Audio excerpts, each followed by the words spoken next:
Well, clearly a big move today by the NFL Players Association. We go across our studio for more on that. Greg Murphy is joined by a man who is quite familiar with what the NFL and the Players Association is going through. Ken Shropshire, professor at the Wharton School of Business. Gentlemen. All right, thank you very much, Amy. And yeah, it is a lot to digest, a lot of information coming out, Ken, just in the last hour or so. And that was to be expected on deadline day. So let's start at what happened at 5 o'clock. And that is that the Players Union filed for decertification. So explain to us what that means now.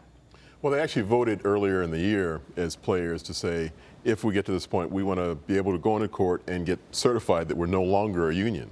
And if you're no longer a union, then you can then begin to bring antitrust lawsuits against the league for taking collective actions against you. So it's a strategic move that was determined to be effective by unions in the past few rounds of sports labor negotiations. And we hear that, we hear the NFL's negotiators saying that they wanted to litigate this entire time and not negotiate. And I guess, so that's where they are now, if I'm not mistaken, by decertifying. Now the players, and we've seen some of the big names, the Drew Breeses, the Peyton Mannings, the Tom Bradys, if they wanted, they could now file a suit against a particular owner for keeping them out of work, in layman's terms? That's right. The basic way to think about it is we move from negotiation, or we're transitioning over the weekend from negotiation to litigation. And litigation is going to be much more costly. It's going to be much more out of the hands of the parties, although they can always circle back around and find some kind of settlement, but it becomes much more difficult. All right, so where do they go from here? Now, the collective bargaining agreement has not yet expired. It will expire in about 5.5 hours, I guess, at this point.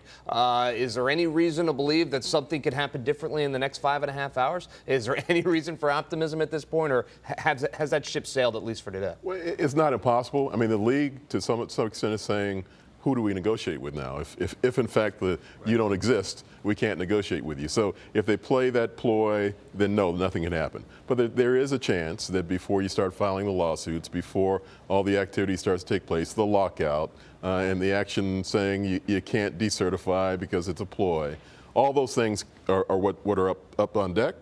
But it is, in fact, a time when the parties can continue to negotiate and maybe come to resolution. All right. Well, it certainly is a discouraging time for fans that a compromise couldn't be reached. But after 16 days of negotiating, federal mediator George Cohen came out today and said it really was time to go a different way. Take a listen.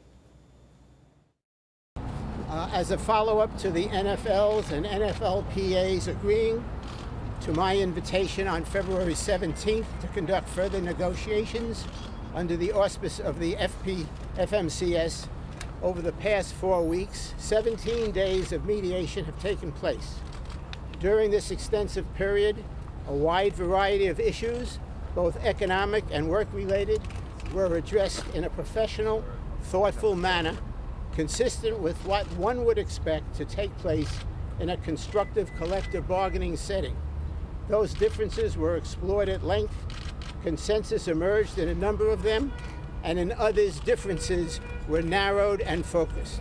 Regrettably, however, the parties have not achieved an overall agreement, nor have they been able to resolve, at this time, strongly held competing views that separate them on core issues.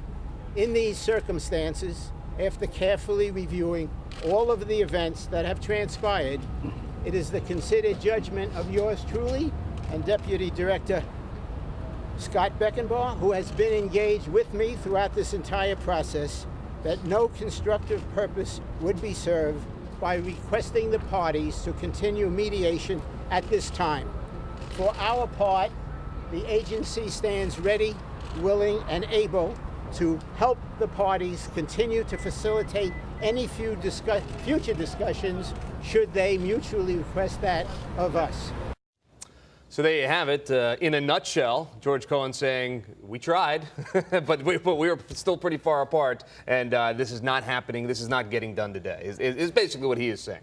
Oh, yeah. Cohen, a wonderful man, a very skillful mediator. He's basically saying, okay, husband and wife, couple, go apart for a while, see what you can think about, realize you got $9 million between you, that if you come back together, you can begin to divide this up again. But if you don't, this is going to be a very difficult time for both of you. So in some ways, I'm sure he went as far as he could go, and he's trying to make it clear to them, it's up to you now, but please come back if I can be helpful. If I can be helpful. Well, it's a difficult time for them and certainly a difficult time for fans as well. Ken, thank you so much for being with us. We have you on speed dial. We appreciate you giving us the information that really everybody wants to know. So thank you very much, Ken. Amy, let's send it back to you.